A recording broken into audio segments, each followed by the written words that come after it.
Hello students, आइए आज सुनते हैं ध्रुव स्वामिनी का पाठ भाग 2।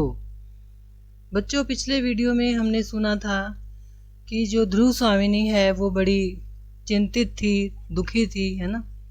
और वो बाहर बैठी थी और दासी उसको कहती है कि आप अंदर नहीं चलना चाहेंगी, अब शाम हो चुकी है।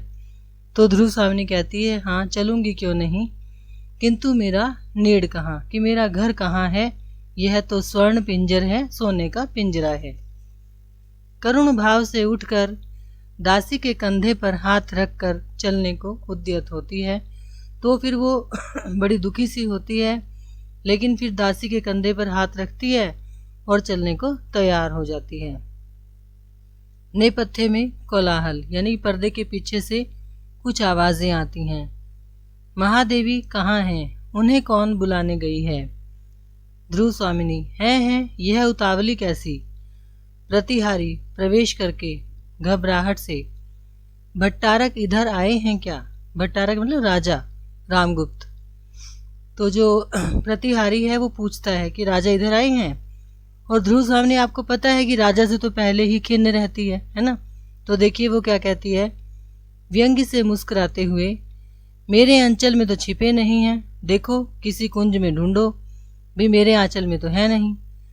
प्रतिहारी संभ्रम से, अरे महादेवी क्षमा कीजिए, युद्ध संबंधी एक आवश्यक संवाद देने के लिए महाराज को खोजती हुई मैं इधर आ गई हूँ।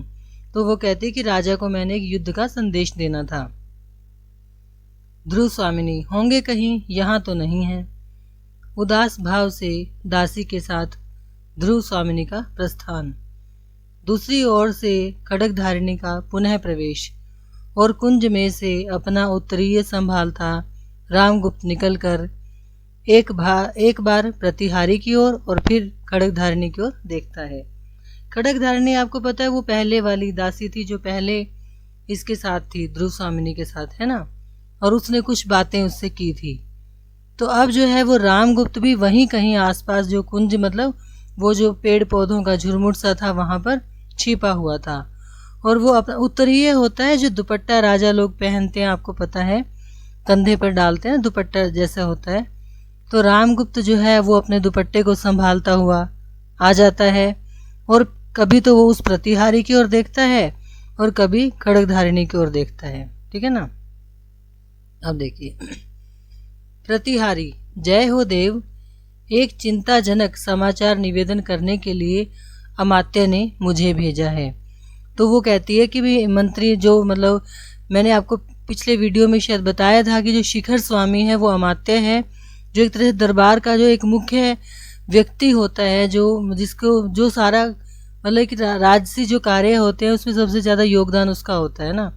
तो वो उसने अमात्य ने कोई संदेश देकर उसको भेजा है। रामगुप्त झुंझलाकर, चिंता करते करते देखता हूँ कि मुझे मर जाना पड़ेगा। ठहरो। खड्गधारिणी से, हाँ जी, तुमने अपना काम तो अच्छा किया, किंतु मैं समझ न सका कि चंद्रगुप्त को वह अब भी प्यार करती है या नहीं। तो देखिए वो जो खड्गधारिणी थी वो चुप थी ना शुरू में, और फिर बाद में उसने उससे कुछ बातें की और चंद्रगुप्त के प्रति ध्रुव स्वामिनी के मन में क्या बात है वो उससे निकलवा ली। तो रामगुप्त उसको कहता है अब कि तूने काम तो वैसे अच्छा किया, लेकिन अभी भी मुझे समझ नहीं आया कि ध्रुव स्वामिनी चंद्रगुप्त को प्यार करती है या नहीं करती। अब देखिए रामगुप्त एक ऐसा व्यक्ति है जिसको युद्ध का संदेश देने के लिए प्रतिहारी आई है, मतलब सेविका आई है, लेकिन उसको उसमें कोई इंटरेस्ट नहीं है। वो सिर्फ ध्रुव स्वामिनी के मन की बात जानना चाहता है। खड्गधारिणी प्रतिहारी की ओर देखकर चुप रह जाती है। रामगुप्त प्रतिहारी की ओर क्रोध से देखता हुआ, तुमसे मैंने कह दिया ना कि अभी मुझे अवकाश नहीं, ठहर कर आना। कहता तुम रुक कर आना। प्रतिहारी, राजाधिराज, शकों ने किसी पहाड़ी राह से उतरकर नीचे का गिरिपथ रोक लिया है। शक जो है ये दूसरी जाति के, जो दूसरे राज्य के लोग हैं, जिन्होंने रामगुप्त के जो वो शिविर लगा हुआ है उसको घेर लिया है, यानी कि वो जो शक हैं वो इससे युद्ध करना चाहते हैं, ठीक है। हम लोगों के शिविर का संबंध राजपथ में छूट गया है। शकों ने दोनों ओर से घेर लिया है। तो वो उसको संदेश देती है कि जो शक हैं उनकी सेना ने हमारे शिविर को घेर लिया और अब हम अपने राज्य की ओर नहीं जा सकते। तो देखिए रामगुप्त क्या कहता है, दोनों ओर से घिरा रहने में शिविर और भी सुरक्षित है, मूर्ख चुप रहे। तो वो कहता भी ठीक है, दोनों ओर से उन्होंने घेर लिया, हम और भी ज्यादा सुरक्षित हो गए। खड़गधारणी से तो ध्रुव देवी क्या मन ही मन चंद्रगुप्त को है ना मेरा संदेह ठीक। तो देखो यहाँ पर क्या है कि रामगुप्त को ये डाउट है, एक तरह से संदेह है कि ध्रुव स्वामिनी चंद्रगुप्त को प्यार करती है, ठीक है ना। और इसलिए वो ध्रुव स्वामिनी के मन की बात को जानने के लिए खड़गधारिणी को भेजता है। प्रतिहारी हाथ जोड़कर, अपराध क्षमा हो देव, अमात्य युद्ध परिषद में आपकी प्रतीक्षा कर रही हैं। रामगुप्त हृदय पर हाथ रखकर, युद्ध तो यहाँ भी चल रहा है, मतलब कि उसके दिल में भी एक युद्ध चल रहा है। देखती नहीं, जगत की अनुपम सुंदरी मुझसे स्नेह नहीं करती और मैं हूं इस देश का राजा धीराज। अब रामगुप्त को भी ये दुख है, एक तरह से कह लो कि भाई जो ध्रुव स्वामिनी है वो रामगुप्त से प्यार नहीं करती। देखो बच्चों, हुआ क्या था कि समुद्रगुप्त जो इनके पिता थे, रामगुप्त और चंद्रगुप्त के, उन्होंने जब ध्रुव स्वामिनी के पिता जो भी होंगे, उसका नाम इसमें दिया नहीं है, ध्रुव स्वामिनी के पिता से जब युद्ध किया और वो हार गए, तो ध्रुव स्वामिनी के पिता ने समुद्रगुप्त को अपनी बेटी उनके बेटे के लिए उपहार में दे दी, ठीक है ना। और उस हिसाब से जो ध्रुव स्वामिनी है उसका विवाह रामगुप्त से करवा दिया गया। लेकिन जब ध्रुव स्वामिनी अपने पिता के राज्य से रामगुप्त या कह लो या समुद्रगुप्त कुछ भी कह लीजिए उनके राज्य तक आई, तो रथ पर बिठाकर चंद्रगुप्त ही उनको लाए थे, ठीक है ना। तो चंद्रगुप्त से उसको प्रेम है। प्रतिहारी, महाराज शकराज का संदेश लेकर एक दूत भी आया है। तो वो अपने बात पे टिकी हुई है क्योंकि उसने युद्ध का संदेश देना है। तो वो एक दासी जो है वो यही बातें कर रही है। तो वो फिर कह देती है कि शकराज का संदेश लेकर एक दूत भी आया है। रामगुप्त, किंतु ध्रुव देवी उसके मन में टीस है। कुछ सोचकर, जो स्त्री दूसरे के शासन में रहकर प्रेम किसी अन्य पुरुष से करती है उसमें एक गंभीर और व्यापक रस उद्वेलित रहता होगा। वही तो नहीं, जो चंद्रगुप्त से प्रेम करेगी वह स्त्री न जाने कब चोट कर बैठे। यानी कि चंद्रगुप्त से प्रेम करने वाली जो स्त्री है वो बहुत शक्तिशाली होगी, ताकतवर होगी और वो कभी भी मुझ पर चोट कर सकती है। भीतर भीतर न जाने कितने कुचक्र घूमने लगेंगे। खड़गधारिणी से, सुना ना, ध्रुव देवी से कह देना चाहिए कि वह मुझे और मुझसे ही प्यार करे। तो वो उसको कहता है कि तू जाकर ध्रुव स्वामिनी को बोल कि वो केवल मुझसे प्यार करे, केवल महादेवी बन जाना ठीक नहीं, कि केवल रानी मतलब नाम मात्र की रानी बनने का कोई औचित्य नहीं है, रानी बनना है तो मुझसे प्यार करे, ठीक है ना। खड़गधारिणी प्रतिहारी का प्रस्थान। अब वो दोनों सेविकाएं चली जाती हैं। शिखर स्वामी का प्रवेश। तो वो जो अमात्य है शिखर स्वामी वो आ जाता है। शिखर स्वामी, कुछ आवश्यक बातें कहनी हैं देव। रामगुप्त चिंता से उंगली हिलाते हुए, जैसे अपने आप से बातें कर रहा हो। ध्रुव देवी को लेकर क्या साम्राज्य से भी हाथ धोना पड़ेगा? नहीं तो फिर कुछ सोचने लगता है। ठीक तो सहसा मेरे राजदंड ग्रहण कर लेने से पुरोहित, अमात्य और सेनापति लोग छिपा हुआ विद्रोह भाव रखते हैं शिखर से, है न? केवल एक तुम ही मेरे विश्वास पात्र हो।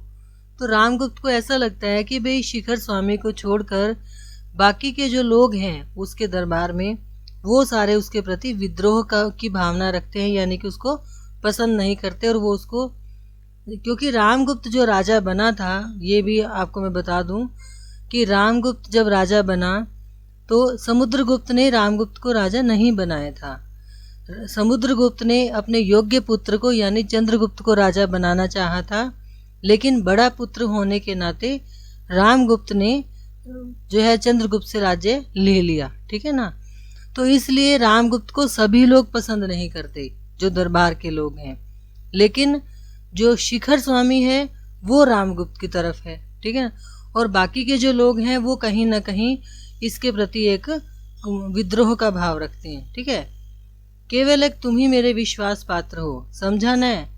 यही गिरिपथ सब झगड़ों का अंतिम निर्णय करेगा, क्योंकि अमात्य जिसकी भुजाओं में बल हो उसके मस्तिष्क में तो कुछ बल ना हो, उसके मस्तिष्क में तो कुछ होना चाहिए ना। तो वो कहता है कि एक तो मेरी वैसे ही मैं ताकतवर नहीं हूँ, तो फिर मुझे दिमाग से तो काम लेना ही पड़ेगा ना। शिखर स्वामी एक पत्र देकर पहले इसे पढ़ लीजिए। रामगुप्त पत्र पढ़ते पढ़ते आश्चर्य से चौंक उठता है। तो शिखर स्वामी जो है ना वो शकराज का संदेश लेकर आता है, एक पत्र है उसके पास। तो रामगुप्त उस पत्र को पढ़ता है और हैरान हो जाता है। चौंकिए मत, यह घटना ऐसी आकस्मिक है कि कुछ सोचने का अवसर नहीं। अब उस पत्र में ऐसा कुछ लिखा है कि मतलब शिखर स्वामी तो समझ नहीं पा रहा कि क्या करूं। तो रामगुप्त कहता है ठहर कर, है तो ऐसा ही, किंतु एक बार मेरे प्रतिकूल भी नहीं। यानी कि पत्र में ऐसा कुछ लिखा है जिसको रामगुप्त अस्वीकार भी नहीं करना चाहता।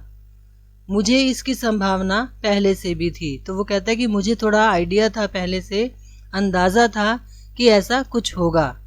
शिखर स्वामी आश्चर्य से, हैं? तब तो महाराज ने अवश्य ही कुछ सोच लिया होगा, यानी कि फिर तो तुमने निर्णय भी सोच लिया होगा। मेघ संकुल आकाश की तरह जिसका भविष्य घिरा हो, उसकी बुद्धि को तो बिजली के समान चमकना ही चाहिए। यानी कि जिसके भविष्य में मेघ संकुल आकाश में ना, जिस आकाश में घने काले बादल छाए हुए हों, तो जैसे घने काले बादलों के बीच में से अचानक से बिजली चमकती है, वैसे ही वो कह रहा है कि अगर तुम्हारे भविष्य पर काले बादल छाए हुए हैं तो तुम्हारी बुद्धि को बिजली के समान चमकना ही चाहिए। रामगुप्त सशंक, कह दूं, सोचा तो है मैंने, परंतु क्या तुम उसका समर्थन करोगे? अब रामगुप्त ने कुछ निर्णय सोचा हुआ है, ठीक है, जो उस पत्र में लिखा है, लेकिन उसको ये आशंका है कि शिखर स्वामी भी उसका समर्थन करेगा या नहीं करेगा। शिखर स्वामी, यदि नीति युक्त हुआ तो अवश्य समर्थन करूंगा। सबके विरुद्ध रहने पर भी स्वर्गीय आर्य समुद्रगुप्त की आज्ञा के प्रतिकूल मैंने ही आपका समर्थन किया था। तो देखिए यहाँ वो बात लिखी हुई है कि आर्य समुद्रगुप्त ने क्या आज्ञा दी थी कि चंद्रगुप्त को राज्य दिया जाए, लेकिन शिखर स्वामी क्या कहता है कि सबके विरुद्ध जाकर, समुद्रगुप्त की आज्ञा के विरुद्ध जाकर भी मैंने रामगुप्त को राजा बनवाया। नीति सिद्धांत के आधार पर ज्येष्ठ राजपुत्र को, यानी कि सब जो बड़ा बेटा होता है उसको ही राज्य दिलवाया जाए। रामगुप्त बात काटकर, वह तो मैं जानता हूँ, किंतु इस समय जो प्रश्न सामने आया है उस पर विचार करना चाहिए। तुम तो जानते हो कि मेरी इस विजय यात्रा का कोई गुप्त उद्देश्य है, उसकी सफलता भी सामने दिखाई पड़ रही है। हाँ, थोड़ा सा साहस चाहिए। तो वो कहता है कि मतलब मुझे जीत मिल तो सकती है, लेकिन थोड़ा साहस दिखाना होगा। तो शिखर स्वामी को समझ नहीं आई ये बात। वो कहता है वह क्या? रामगुप्त, शकदूत संधि के लिए जो प्रमाण चाहता है उसे अस्वीकार न करना चाहिए। तो यानी कि देखिए, जब भी युद्ध का संदेश आता है ना, तो उसमें दो संदेश होते हैं, या तो संधि करो या युद्ध करो। अब शक राज्य से जो दूत आया है वो संधि के लिए जो बात लिख कर लाया है उस पत्र में, रामगुप्त उसको स्वीकार कर लेता है, मान लेता है। ऐसा करने में इस संकट के बहाने जितनी विरोधी प्रकृतियां हैं उन सबको हम लोग सहज में ही हटा सकेंगे। तो वो कहता है कि भी हमारे जितने भी विरोधी हैं ना, वो सारे अपने आप ही हट जाएंगे यदि हम क्या करें, संधि के प्रस्ताव को मान लें। तो शिखर स्वामी बोलता है, भविष्य के लिए चाहे यह अच्छा हो, किंतु इस समय तो हमको बहुत से विघ्नों का सामना करना पड़ेगा। यानी कि अगर हम संधि को मान लेंगे तो बहुत सारी कठिनाइयां हमारे सामने आएंगी। तो रामगुप्त हंसकर कहता है, तब तुम्हारी बुद्धि कब काम आएगी? यानी कि जो तेरी चतुर बुद्धि है वो कैसे काम आएगी?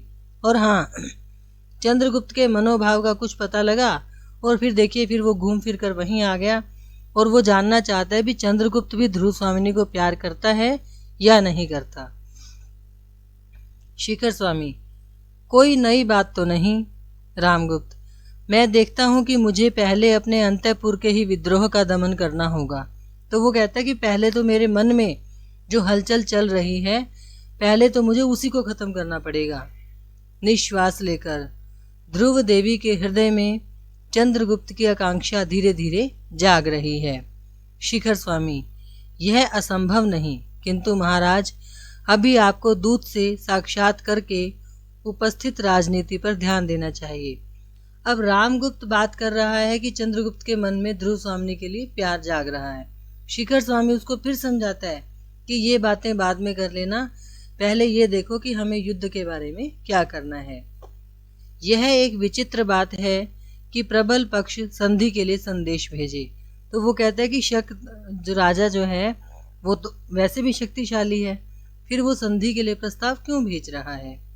रामगुप्त, विचित्र हो चाहे सचित्र अमात्य, तुम्हारी राजनीतिज्ञता इसी में है कि भीतर और बाहर के सब शत्रु एक ही चाल में परास्त हों। तो चलो, दोनों का प्रस्थान। मंदाकिनी का सशंक भाव से प्रवेश। मंदाकिनी चारों ओर देखकर, भयानक समस्या है। मूर्खों ने स्वार्थ के लिए साम्राज्य के गौरव का सर्वनाश करने का निश्चय कर लिया है। सच है, वीरता जब भागती है तब उसके पैरों से राजनीतिक छल छंद की धूल उड़ती है। कुछ सोचकर कुमार चंद्रगुप्त को यह सब समाचार शीघ्र ही मिलना चाहिए।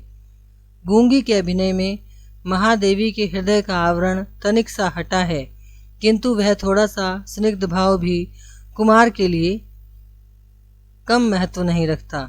तो वो यानी कि वो अपने मन में सोच रही है कि भाई ये सब क्या करने जा रहे हैं। और फिर भी चलो, ध्रुव स्वामी के मन में अगर थोड़ी सी भी बात चंद्रगुप्त के लिए है तो वो बात भी कोई कम महत्वपूर्ण नहीं है। इसलिए वो सोचती है कि भी चंद्रगुप्त को मैं ये बात बता दूं। कुमार चंद्रगुप्त, कितना समर्पण का भाव है उसमें। और उसी का बड़ा भाई रामगुप्त, कपटाचारी रामगुप्त, जी करता है इस कलुषित वातावरण से कहीं दूर विस्मृति में अपने को छिपा लूं। तो मंदाकिनी जो है वो घर के लोगों की ऐसी अवस्था को देखकर बड़ी दुखी हो जाती है और उसको लगता है भी ये कैसा वातावरण है हमारे घर का कि एक तरफ मेरा छोटा भाई है यानी चंद्रगुप्त है जो इतना योग्य है, समर्पित है, उसको तो रामगुप्त ने कैद कर रखा है। और रामगुप्त है वो इतना कपटी है, इतना कायर कह लीजिए, वो जो है ना उसने सारे वातावरण को खराब करके रख दिया है। पर मंदा, तुझे विधाता ने क्यों बनाया, सोचने लगती है। नहीं, मुझे हृदय कठोर करके अपना कर्तव्य करने के लिए यहाँ रुकना होगा। न्याय का दुर्बल का पक्ष ग्रहण करना होगा, गाती है। तो यानी कि वो सोचते कि अगर कुछ भी यहाँ पर निर्णय लिया गया तो जो लोग दुर्बल हैं, कमज़ोर हैं और जो न्याय के अधिकारी हैं, मुझे उनका साथ देना पड़ेगा। और इसलिए वो वहाँ रुक जाती है और अकेले में बैठकर गीत गाने लगती है। तो ये था बच्चों ध्रुव स्वामिनी का पार्ट 2। पार्ट 3 लेकर फिर आएंगे हम अगले वीडियो में। तब तक के लिए धन्यवाद।